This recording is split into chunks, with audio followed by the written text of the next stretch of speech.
We're here because free speech is under attack. We're here because people are being convinced that socialism works. We're here because people are being judged guilty until proven innocent. We are fighting back with facts. This is not a safe zone, so buckle up, Buttercup. This is the raw, naked truth.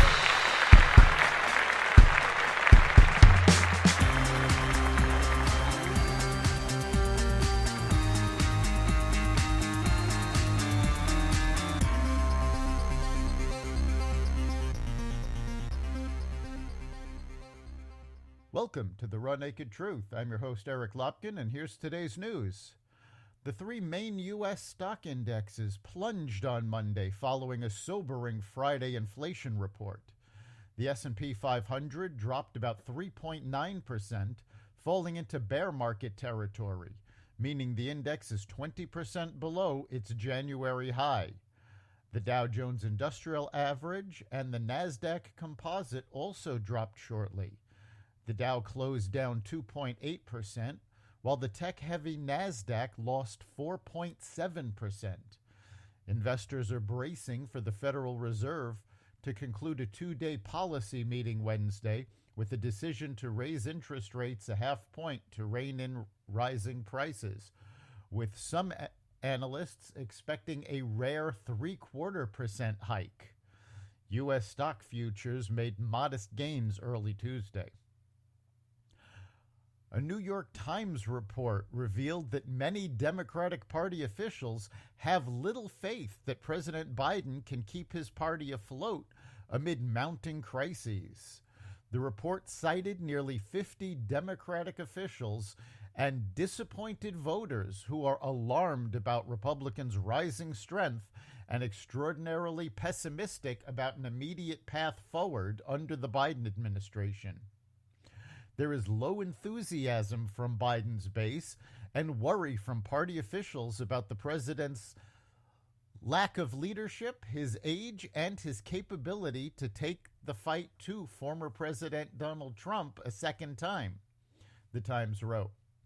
It quoted Steve Simeonidis, a Democratic National Committee member from Florida, who said, "To say our country was on the right track would flagrantly depart from reality," and urged him to announce he wouldn't run again shortly after the midterms.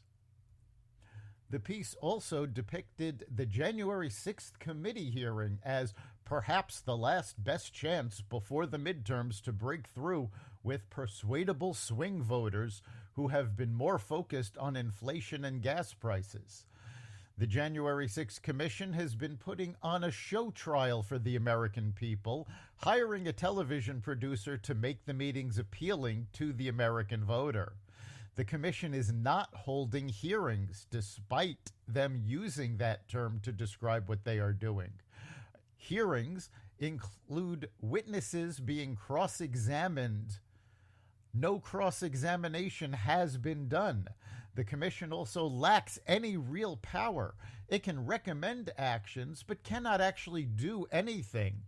And they are hoping to convince Attorney General Garland to pick up their mantle. The Commission also violated House rules in its formation when Nancy Pelosi refused to allow Republicans to choose who represented them. Under House rules, both parties choose their own representatives for a commission. Pelosi refused to allow this. While the January 6th Commission has been front and center in the media, mainstream media has ignored the attempt on Supreme Court Justice Brett Kavanaugh's life. The would-be assassin stated that he wanted to kill Kavanaugh because his opinion on Roe v. Wade.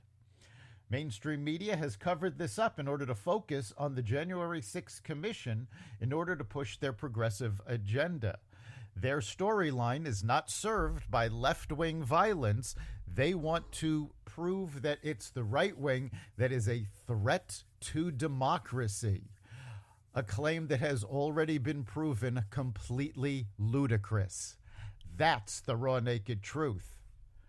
You can catch every episode of The Raw Naked Truth at xvadio.com/podcasts, the Apple Podcast app, Google Podcasts, Spotify, iHeartRadio, Stitcher, Amazon Music, Audible, and wherever you find podcasts. We'll see you next time.